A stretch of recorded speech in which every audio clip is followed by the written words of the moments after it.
Welcome to Paulstoolbox. Today what I'm going to do is build some cabinets, and I'm going to show you how to build the boxes first. This is the easiest way to build cabinets, and it has a lot of advantages to it, so I'm going to show you exactly how it's done. Right here I have 3/4 inch plywood. The reason why I'm using 3/4 and not half is because I'm just going to have a flush face on it, and on that flush face I'm going to tack my stiles and my rails. I pre-cut all the pieces for this small cabinet. This is just a sample cabinet to give you an idea of how it's done. This is 12 inches high and 11 1/4 inches wide. These are the two sides. You have two pieces this size. The top and bottom is going to insert in between the sides, so you're going to subtract 1.5 inches off of the width.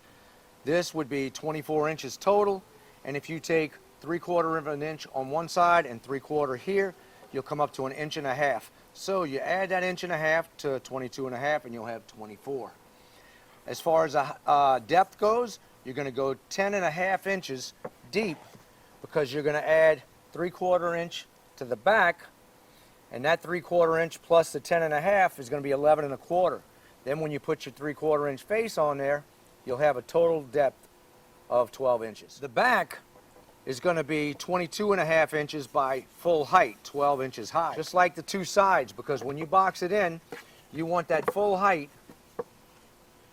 on all of this. The back and the bottom should be the exact same width.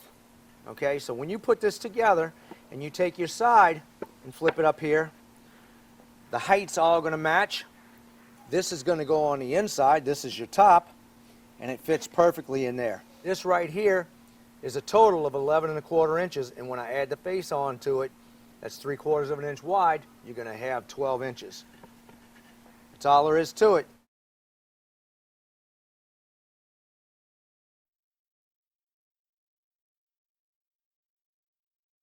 This is an 18 gauge nailer.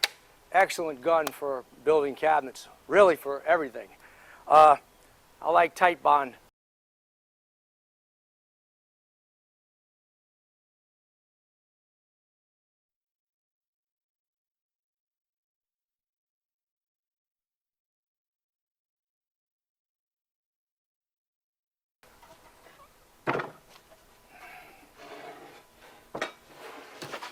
There's our box. On this box, it's 21 inches wide, 12 inches high. So I made my two stiles 12 inches because you want your stiles to run all the way from top to bottom, and you want your rails to go into them. This is the rail, the cross ones. On here, since I have 3/4 inch plywood and I'm going to sit flush on the top of my other cabinets, I made these two pieces with my leftovers from this. It was a 3-inch board. I cut these down 2 inches, so I have 7/8 of an inch wide piece for my rails. Now, 7/8 of an inch is fine because it covers over that 3/4 inch face. That's all I want to do is make sure I cover over that. If I were to leave the full size on here and I flushed it to the bottom, I'd have a big drop off right past my stile right here, so I don't want to have that. I'm going to use my Mohawk instant glue. This right here is an instant activator, and this is an instant adhesive. This is heavy. You can get heavy, light, and medium for this. For little tiny trim pieces, you might want light.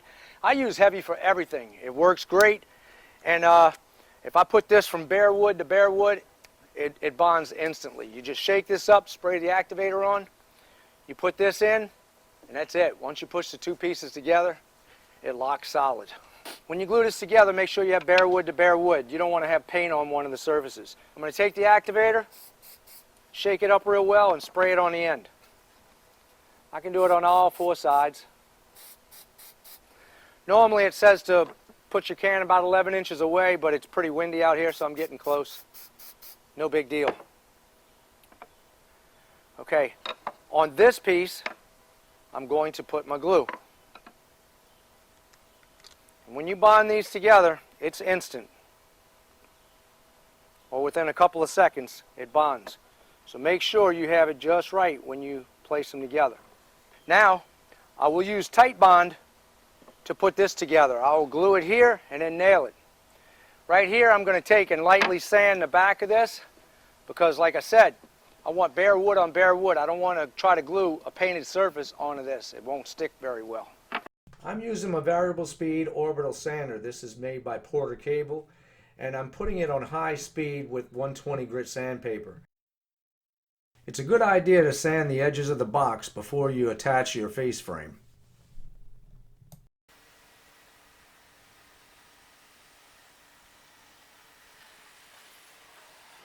We'll take our frame, set it just flush with the bottom. Make sure we're right on the bottom.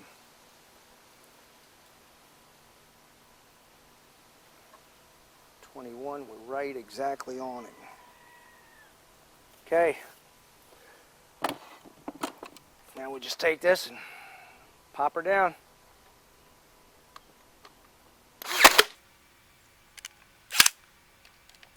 That's it.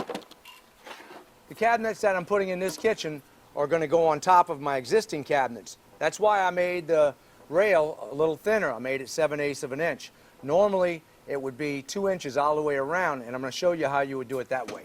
So I'm going to take this 1x3, this is a filler strip, and I'm going to cut an inch off of it and make it 2 inches.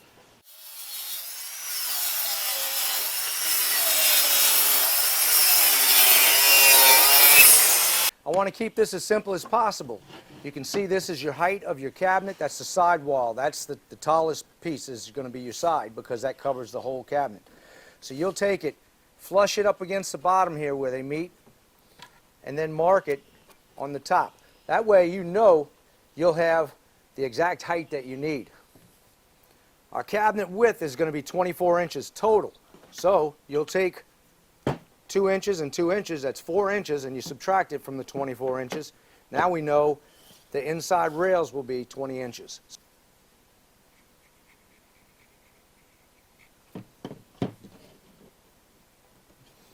All this is a sample cabinet to show you. I'm not using this one, so I'm really not concerned with it, but it's going to come out right anyway.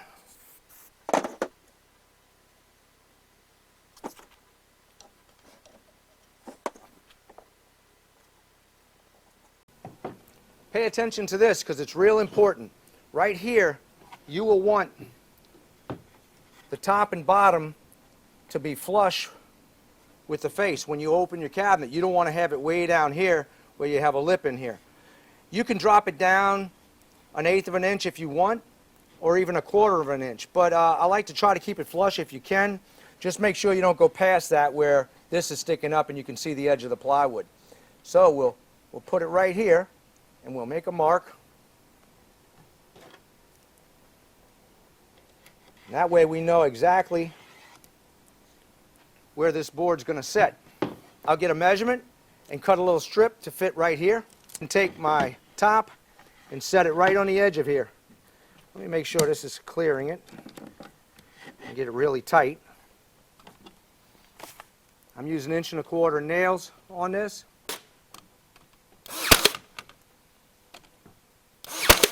If you prefer, you can just take a combination square and not use a block. Set it where you need it, and then mark the back side. All I have to do now is set my little block underneath here, and that keeps the height I need. And I can set this up. I already marked my line here for my nails. Make sure I'm flush. Here, the back part is going to have an insert, so right here I want to be flush on the face.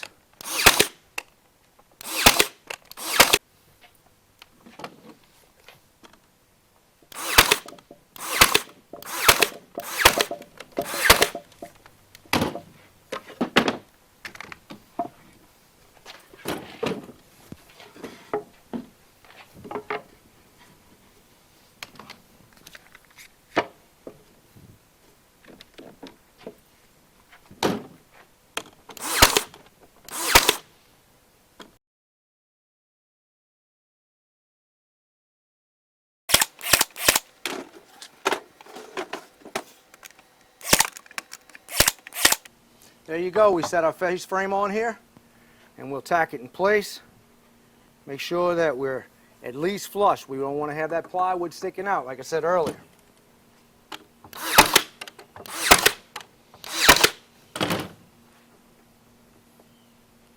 Perfect.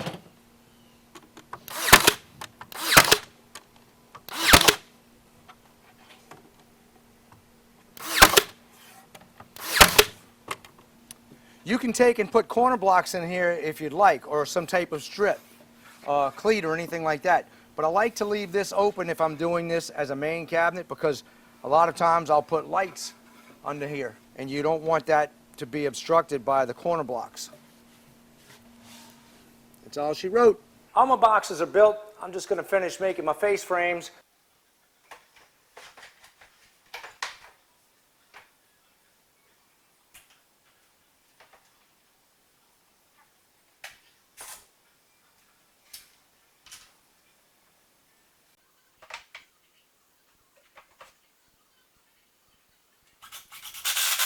They're all in place, and I molded them together.